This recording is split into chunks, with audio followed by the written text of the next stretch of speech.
Welcome back to the Flow Friday Sports Show. We're starting our South Australian netball coverage in the Western Eyre Netball Association. Thank you to our correspondent in this association, Courtney Trowbridge, for joining me once again to help us through it all. Good to be speaking with you again, Courtney. How are you? Yes, good, Dan. How are you? Going all right, thank you. Now, I noticed there's no games in Western Eyre Netball tomorrow. It is still pretty early in the season. What's going on? Is everyone exhausted and needs a week off already? Everyone looking for a rest. No, we had a scheduled bye this weekend. We started the season a week earlier.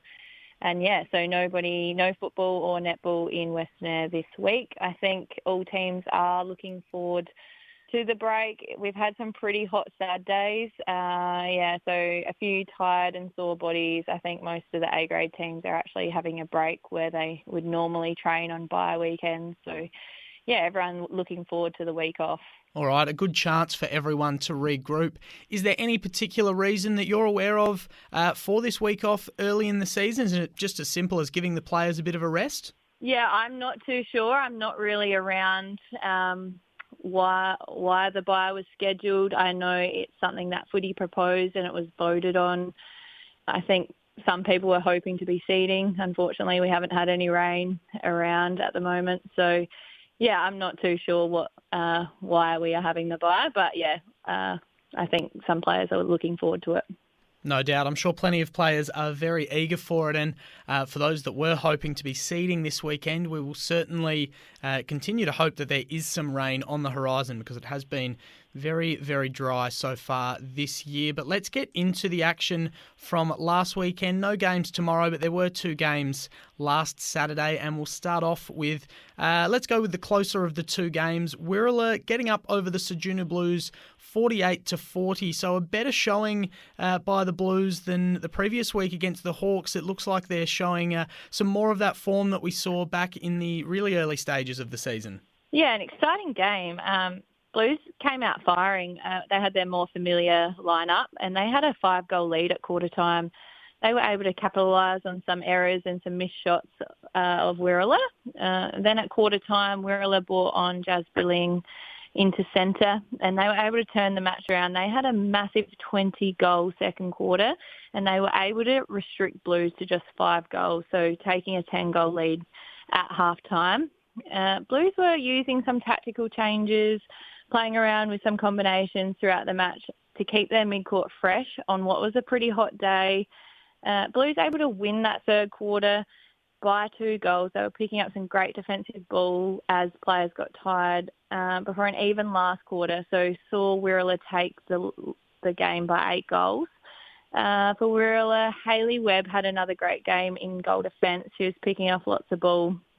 And Alita Perry got their incentive. For Blues, and I've heard it from lots of people, that Taylor Collins had a great game in goalkeeper.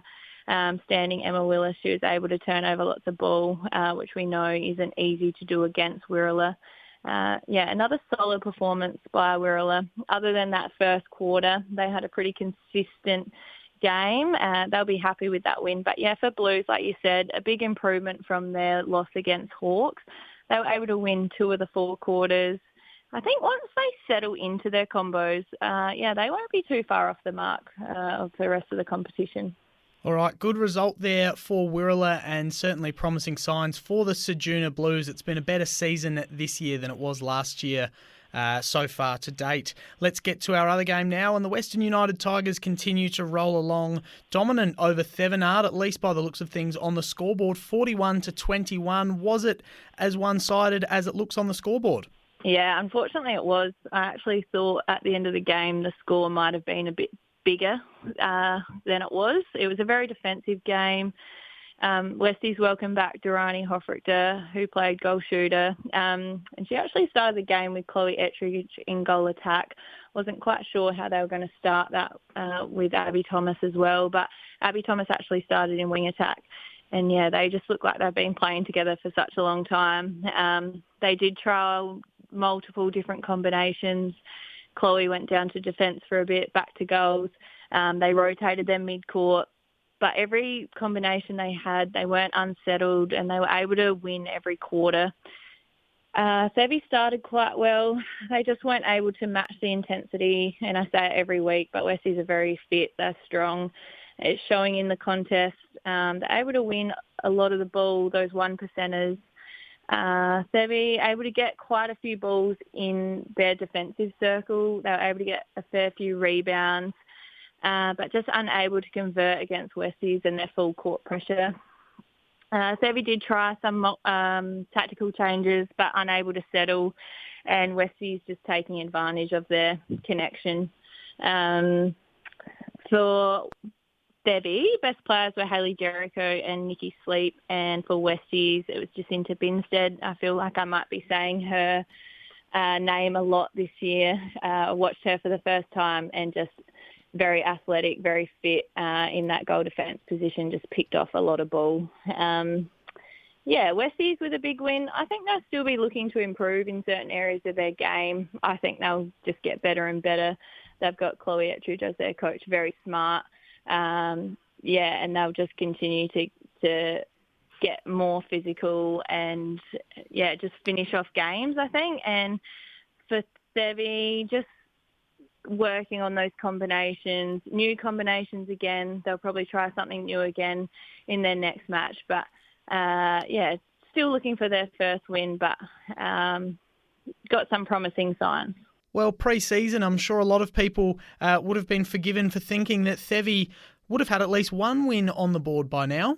Yeah, Thevi have had a lot of changes from last year. I think they're probably the team with the most ins and outs, which is exciting for them. I think they've got a lot of girls that have never actually had a season in A grade. So seeing where Thevi were last year to this year, you may think they might have had a couple of wins by now, but they have had some big changes within their team. And I think when you're coming up against a team like Westies, who have also had some changes, but they're just so settled and they know each other and their connections on court are really good.